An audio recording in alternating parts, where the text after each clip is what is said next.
Hello my dear students, आज हम लोग एक और नया रिएक्शन लेकर आए हैं और ये नया रिएक्शन कार्बाइड अमीन रिएक्शन है।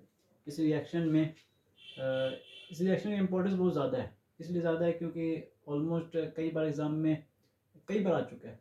अगर ऐसा देखें इसको सीबीएसई एग्ज़ाम में, तो सीबीएसई के एग्ज़ाम में भी आ चुका है ये रिएक्शन और स्टेट बोर्ड में भी आता है रिएक्शन। रिएक्शन बहुत सिंपल है।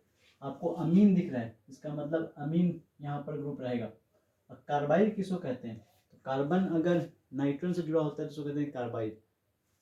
कार्बाइड अमीन में इसको कहा जाता है कार्बाइड अमीन, RNC। तो ये कहलाता है कार्बाइड और ये पूरा ग्रुप कहलाएगा अमीन। तो पूरा का पूरा कंपाउंड मिलकर कहलाएगा कार्बाइड अमीन। अगर मान लीजिए यहाँ पे कार्बन का चेन होता, कार्बन में CH3 होता, C2H5 होता, तो अल्काइल होता, अल्काइल अमीन, 2 डिग्री अमीन बन जाता। तो ये एक तरीके से कार्बाइड अमीन बनता है, इस रिएक्शन का नाम है कार्बाइड अमीन रिएक्शन। ये रिएक्शन के लिए कुछ कंडीशन है। कंडीशन क्या है? ये रिएक्शन हर अमीन के लिए एप्लीकेबल नहीं है। ये रिएक्शन एप्लीकेबल किसके लिए है? तो ये कंडीशन है, पहला एप्लीकेबल है ये एलिफेटिक अमीन्स के लिए। एलिफेटिक अमीन्स कहने का मतलब कार्बन चेन से अगर अमीन ग्रुप जुड़ा हुआ है तो एलिफेटिक अमीन है। जैसे इस तरीके से लिखा हुआ है CH3NH2, या ऐसे लिखा हुआ है CH3CH2NH2, इसके लिए ये रिएक्शन एप्लीकेबल है।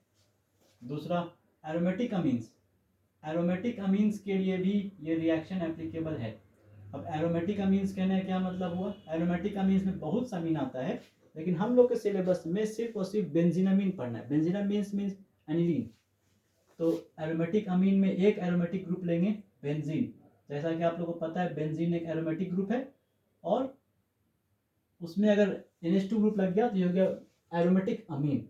इसके लिए भी ये रिएक्शन एप्लीकेबल है। किसके लिए एप्लीकेबल नहीं है? 2 डिग्री एंड 3 डिग्री अमीन्स, इनके लिए ये एप्लीकेबल नहीं।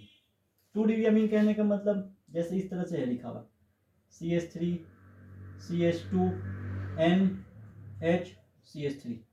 नाइट्रोजन ग्रुप से 2 कार्बन का चेन अगर जुड़ा हुआ है, ये 2 डिग्री का अमीन है। ऐसे कंपाउंड के लिए, ऐसे अमीन्स के लिए ये रिएक्शन एप्लीकेबल नहीं होगा, ये रिएक्शन शो नहीं हो पाएगा। 3 डिग्री अमीन्स के लिए भी नहीं एप्लीकेबल होगा। 3 डिग्री अमीन कैसा होगा? नाइट्रोजन से 3 कार्बन का चेन जुड़ा हुआ हो, जैसे 3 कार्बन का चेन ये इस तरीके से, ये 3 डिग्री अमीन है। ऐसे अमीन्स के लिए भी ये कार्बाइड अमीन रिएक्शन नहीं होने वाला है।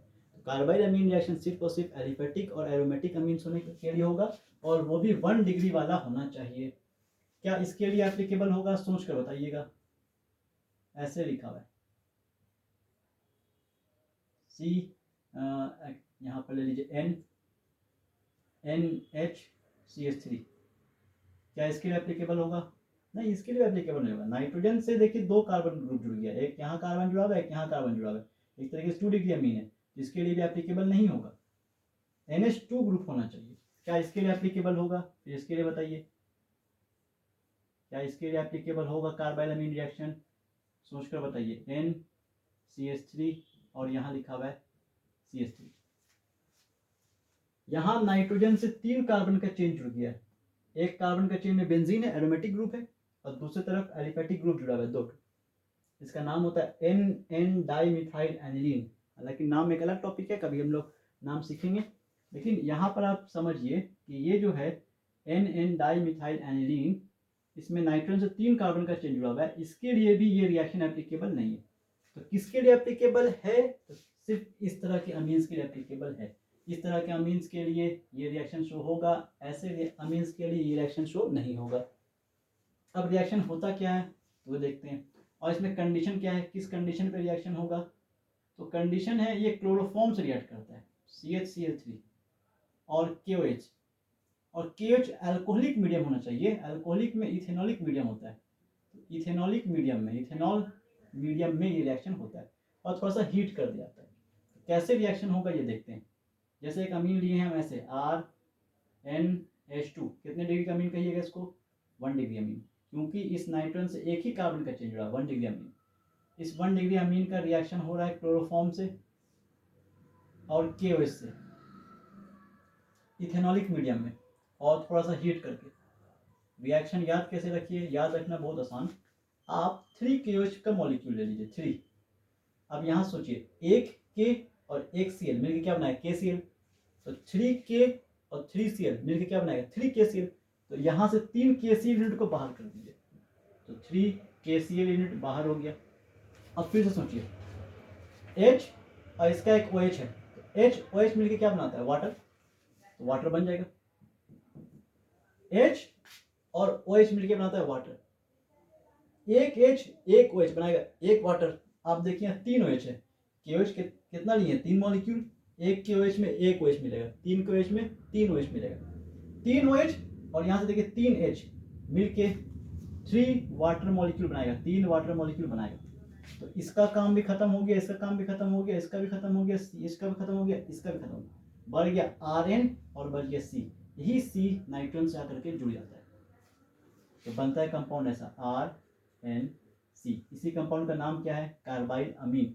और इस कंपाउंड का नाम कार्बाइल अमीन है, इसीलिए रिएक्शन को कहते हैं हम लोग कार्बाइल अमीन रिएक्शन। ये कार्बाइल है और ये कहलाएगा अमीन ग्रुप, तो रिएक्शन का नाम हुआ कार्बाइल अमीन रिएक्शन। आर की जगह पे आप क्या रख सकते हो, इस तरीके से CH3 रख सकते हो, CH3 CH2 रख सकते हो, अलग अलग रिएक्शन होते जाएगा। यही रिएक्शन बेंजीन के लिए एप्लीकेबल है, बेंजीन एरोमेटिक अमीन्स के लिए भी। एरोमेटिक अमीन ले लिए, बताइए क्या करें, रिएक्शन कंप्लीट करना है, NH2 CH Cl3 KOH, 3 KOH का मॉलिक्यूल ले लिए, हीट कर दिए, क्या क्या चीज़ बाहर होगा ये पहचानिए। 3 KCl बाहर हो जाएगा, 3 KCl बाहर होगा, 3H2O बाहर हो जाएगा, और बचेगा क्या, जो बेंजीन और N है उस N के पास क्या आगे जुड़ जाएगा, ये कार्बन, तो बन जाएगा बेंजीन और इसके पास N के पास आगे जुड़ गया कार्बन। यही जो ग्रुप बना है यही कार्बाइल अमीन है। तो कार्बाइल अमीन रिएक्शन इतनी से होता है, इसको अच्छे से प्रैक्टिस करिए, एग्जाम का बहुत इंपॉर्टेंट रिएक्शन है। मिलते हैं नेक्स्ट रिएक्शन में, इस वीडियो में इतने। Like and subscribe for more videos. Thank you.